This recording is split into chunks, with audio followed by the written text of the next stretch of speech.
In the face of the growing horror in the Middle East, we are acting to keep alive the possibility of peace and a two-state solution. That means a safe and secure Israel alongside a viable Palestinian state.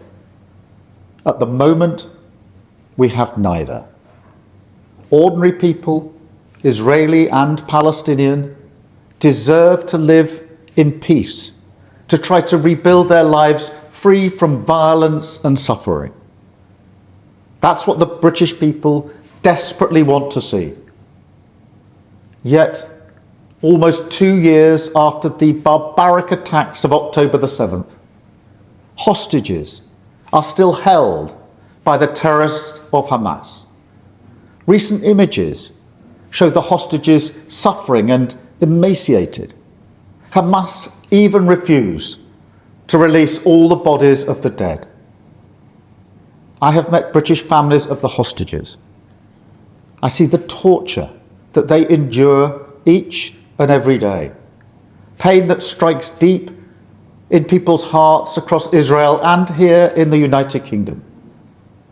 The hostages must be released immediately, and we will keep fighting to bring them home. Let's be frank. Hamas is a brutal terror organization. Our call for a genuine two-state solution is the exact opposite of their hateful vision.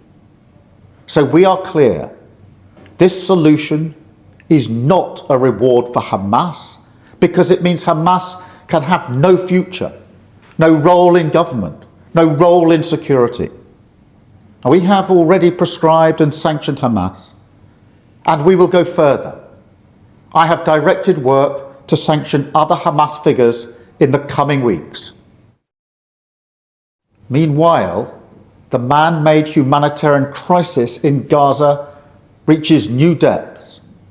The Israeli government's relentless and increasing bombardment of Gaza, the offensive of recent weeks, the starvation and devastation are utterly intolerable. Tens of thousands have been killed, including thousands as they tried to collect food and water. This death and destruction horrifies all of us. It must end. We have evacuated the first group of sick and injured children to the United Kingdom to be treated by the NHS, and we continue to increase our humanitarian support. But still, nowhere near enough aid is getting through.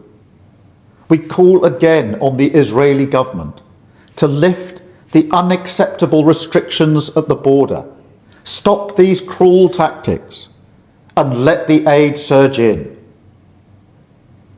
With the actions of Hamas, the Israeli government escalating the conflict, and settlement building being accelerated in the West Bank, the hope of a two-state solution is fading. But we cannot let that light go out.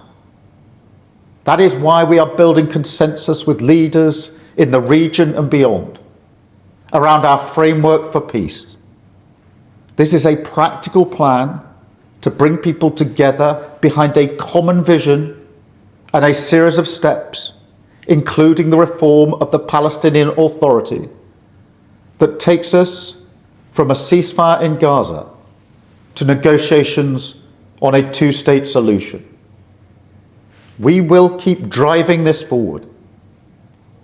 As part of this effort, I set out in July the terms upon which we would act in line with our manifesto to recognise Palestinian statehood. That moment has now arrived. So today, to revive the hope of peace and a two-state solution, I state clearly, as Prime Minister of this great country, that the United Kingdom formally recognises the State of Palestine. We recognised the State of Israel more than 75 years ago as a homeland for the Jewish people.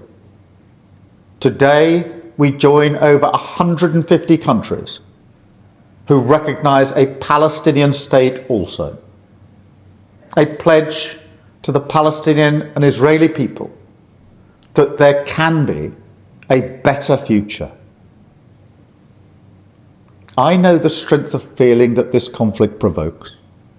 We have seen it on our streets, in our schools, in conversations we've had with friends and family. It has created division.